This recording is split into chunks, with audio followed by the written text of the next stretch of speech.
Fala aí, fanático vascaíno, fanática vascaína, bom encontrar você aqui para nossa semana começar batendo papo sobre a nossa paixão. Peço a você o seu like, mãozinha que está aqui embaixo, que é muito importante. Se inscreve no nosso canal, rumo a 189 mil hoje, amigos. Vamos bater 190 mil nesta semana. Bom, amigos, vamos debater sobre o que aconteceu ontem, erros e acertos, lições que podemos tirar do jogo em BH, da derrota para o Atlético Mineiro, que nos deixou na 11ª posição na tabela de classificação, 8 pontos acima da zona de rebaixamento, mas 7 pontos abaixo da zona de classificação para a Libertadores. Azevedo, você é maluco? Você vai pensar em Libertadores? Não. Mas entre olhar o copo meio cheio e meio vazio, vou sempre olhar o copo meio cheio. Aliás, a escolha é sua também de fazer essa leitura. Erros apresentados em BH. O Vasco jogou um primeiro tempo muito abaixo do que vinha rendendo nos 5 jogos anteriores. Mesmo aqueles em que ele venceu, como foi o contra o Inter, que não fez um bom primeiro tempo, não foi um primeiro tempo tão ruim como foi ontem. Lembrou vagamente aquele primeiro tempo contra o Flamengo, em que nada dava certo. O Vasco não conseguia incomodar o gol adversário, mesmo que naquele clássico com o Flamengo tenha saído na frente com um belíssimo gol do Verratti. Mas o Vasco não conseguia ter sequência. E depois foi um adversário mandando na partida. Foi o mesmo cenário. E aí veio o intervalo e o Rafael Paiva mexeu no time. Mas antes da mexida, temos que destacar erros grosseiros no primeiro tempo.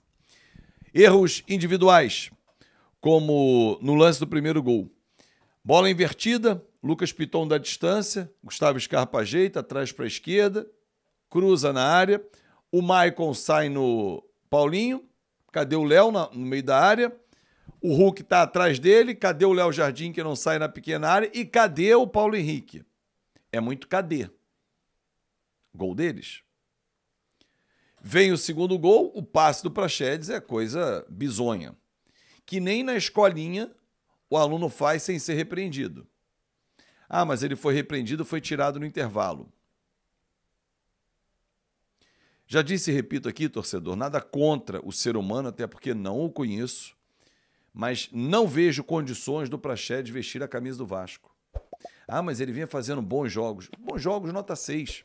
Ele vinha sendo útil porque o Vasco não tem um meia, ou não tinha, porque Payet estava machucado. Estrela só volta ano que vem. Coutinho não tinha estreado, era o Praxedes. O JP não faz essa função. Toda vez que pediram, que colocaram, não rendeu. Então, um primeiro tempo, torcedor, de erros individuais e erros coletivos. Mostrei erros individuais e erros coletivos. No caso do primeiro gol, posicionamento como um todo do sistema defensivo do Vasco da Gama. Vem o segundo tempo. E aí uma outra postura do time. Não foi só a saída do Praxedes e a entrada do Emerson Rodrigues, que entrou querendo alguma coisa. Errou, primeiro chute dele isolou, depois tropeçou na bola, mas não importa. Ele quis alguma coisa, driblou para frente. Mas ontem foi um dia em que poucos jogaram bem. Verratti, como sempre, aquela luta, aquela disposição. Matheus Carvalho, o Cocão, muito bem, principalmente no segundo tempo. Mas assim, é muito pouco. Os pontas não estavam bem ontem, Adson e David não fizeram um bom jogo. Hugo Moura, razoável, a zaga cometendo erros. E aí? Qual é o preço que se paga? Uma derrota. Perder para o Atlético Mineiro é normal? Claro que é.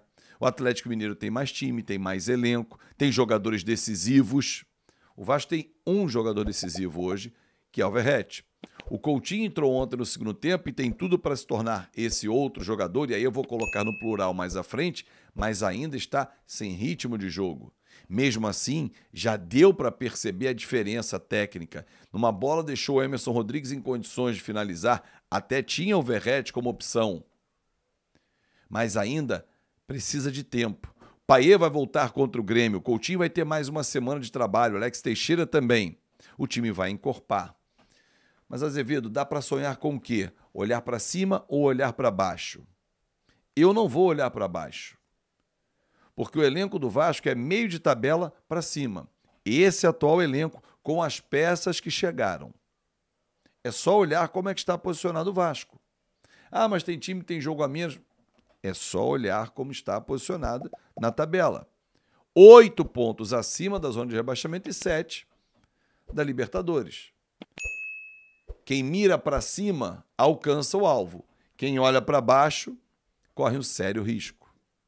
Rafael Paiva errou? Erra e acerta como qualquer treinador. E ele está fazendo o que dá para fazer com esse elenco atual, com peças que ainda estão chegando e ainda vão chegar. Um zagueiro vem também.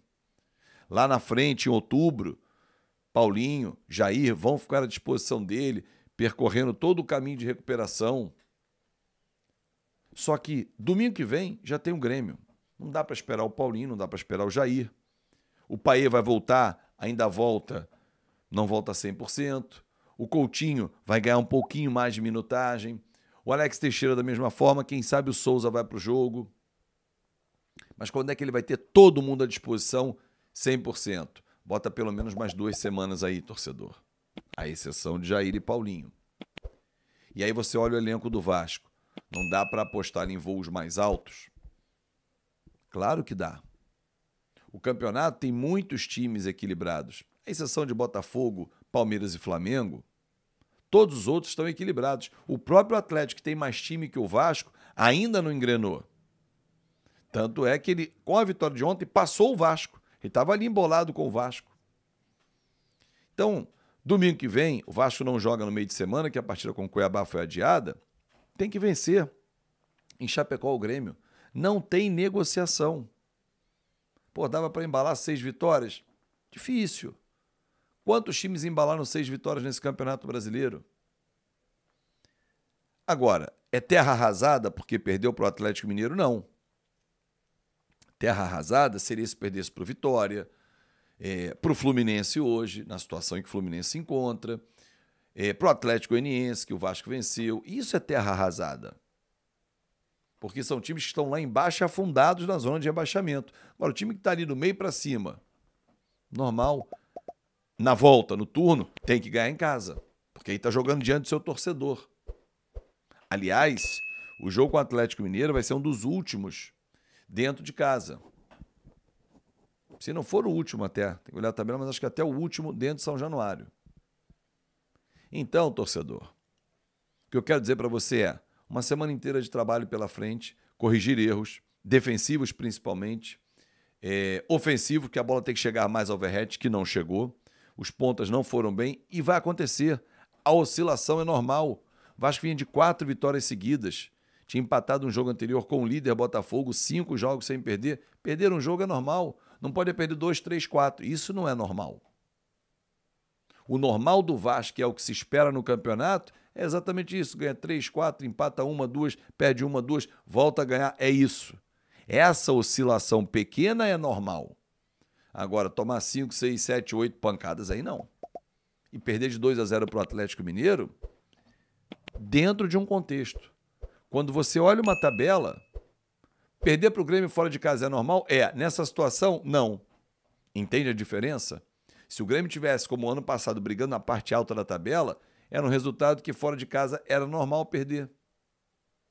O Vasco ganhou na abertura, perde na volta. Esse é um adversário que ganhar e perder faz parte. 3 pontos no confronto de 6. Nessa situação, não. O Grêmio está afundado lá embaixo. Mas venceu o Vitória ontem. Tem que vencer o Grêmio, ou pelo menos trazer um empate. Porque são esses adversários que o Vasco tem que pontuar em cima. E lá em cima, quando pegar os principais, tentar roubar pontos deles também. Uma semana inteira de trabalho, recuperar o Payet, melhorar fisicamente, condicionar melhor Coutinho, Alex Teixeira, Souza. E os nossos pontas tiverem melhores dias, né? Porque ontem deixaram muito a desejar. Um grande abraço, torcedor, uma ótima semana, muito obrigado pelo carinho. Se inscreve no nosso canal, dá aquela moral. Tchau, tchau.